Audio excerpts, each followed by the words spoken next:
Hey, I'm Kareem, and today I'm going to teach you how to play the ukulele in under 10 minutes. So I'm going to teach you how to hold the ukulele, how to tune it, a few different chords for it, its origin and its background, and you should be strumming in minutes.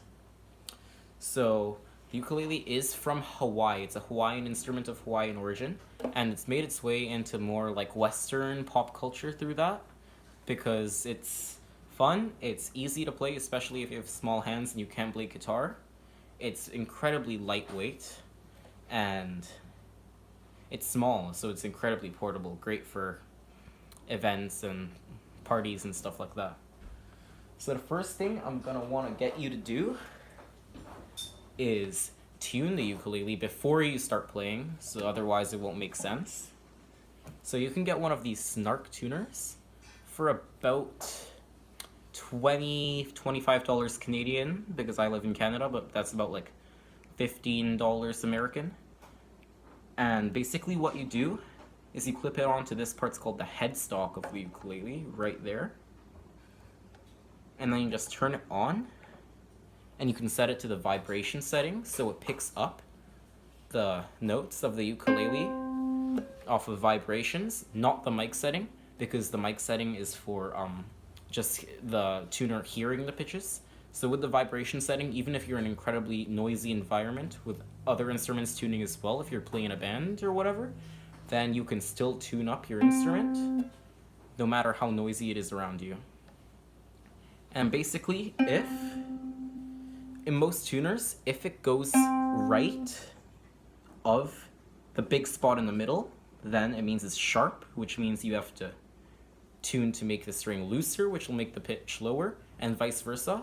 If it's left of what it's supposed to be, then you want to tune up to make the string tighter and make the pitch higher. So once you have your ukulele completely in tune, it should sound like this.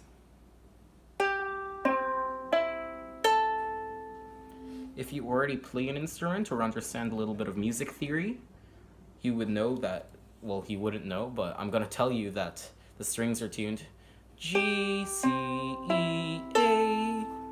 So if you play guitar, it's like putting a capo on the 5th fret of the 4 high on the guitar and then strumming the 4 highest strings, except you tune the lowest string up an entire octave, which is on the ukulele. It's a G string, same thing, 5th fret of the 4th string from the bottom. So then, instead of it going do, do, do, do, it's do, do, do, do. So the G is tuned up an octave.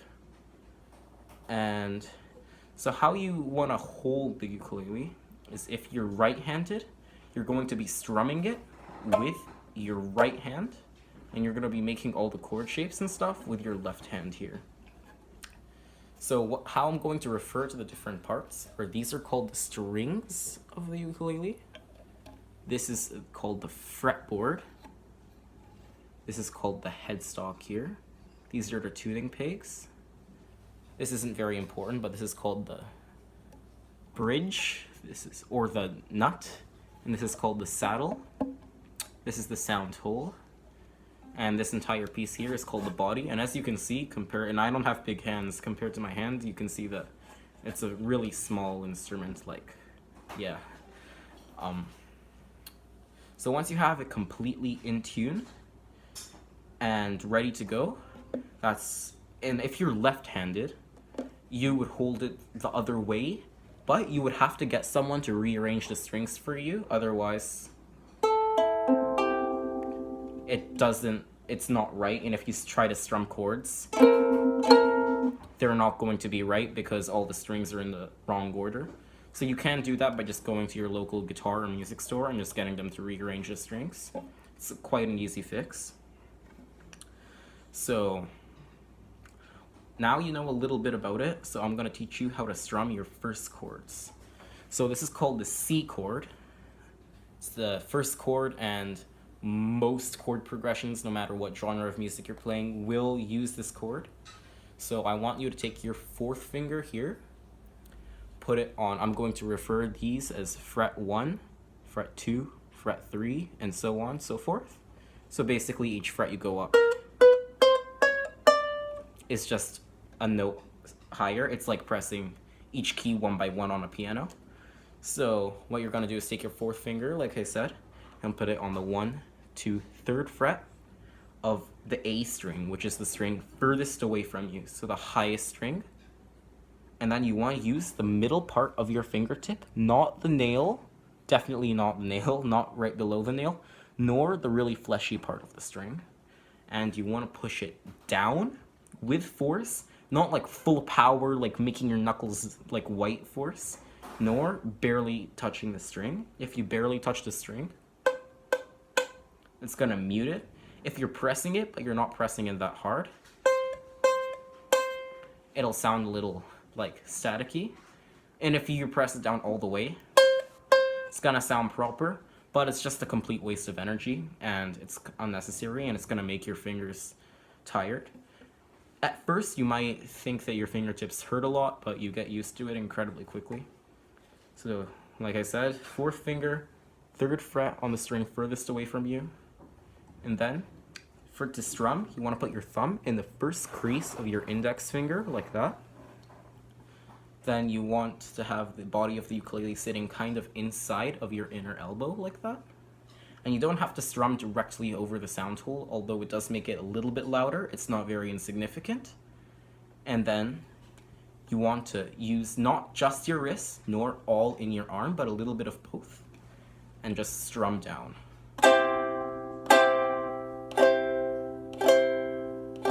I was missing the string there, sorry.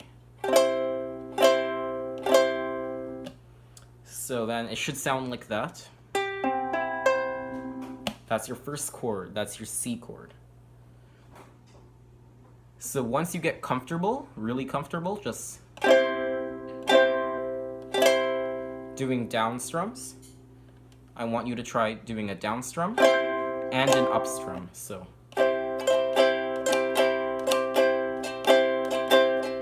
and then get faster and faster.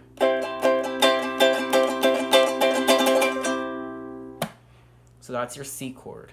Now for your next chord I'm going to teach you, which is called your F chord.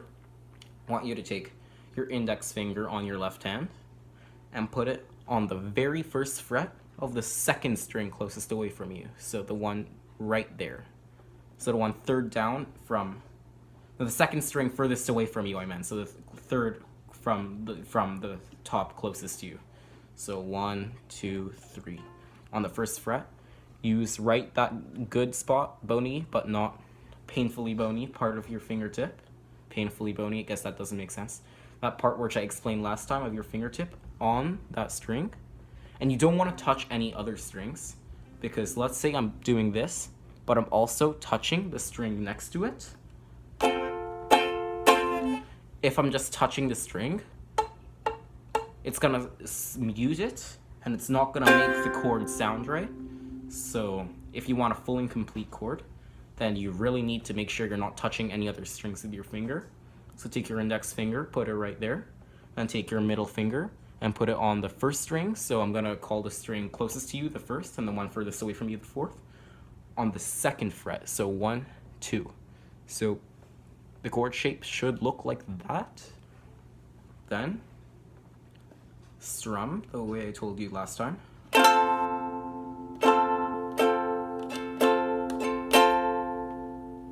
And that is your F chord. Now the 3rd chord I'm going to teach you is your A minor.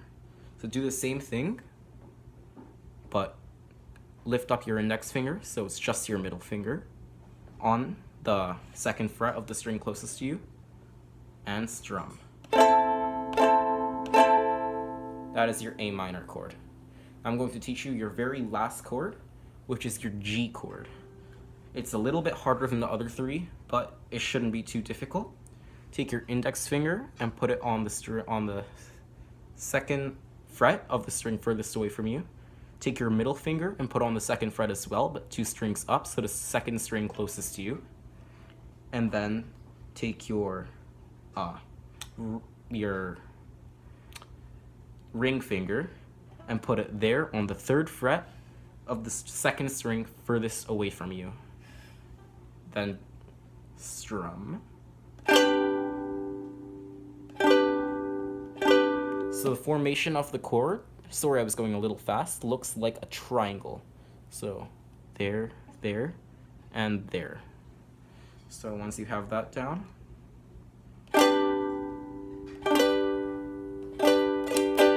that's your G chord. Now try cycling through them slowly.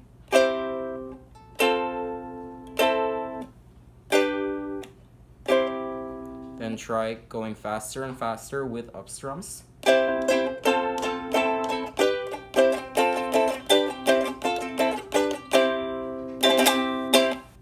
And there you go, you know 4 chords. And just with those 4 chords, you can go into learning more and more chords. And those are the 4 basic ukulele chords for beginners that'll get you started on playing the songs that you want to play on this great instrument. So thank you for watching my video. Like if you enjoyed it. Subscribe to my channel because I'll post other music and related and other types of art and creative related content. Thanks for watching.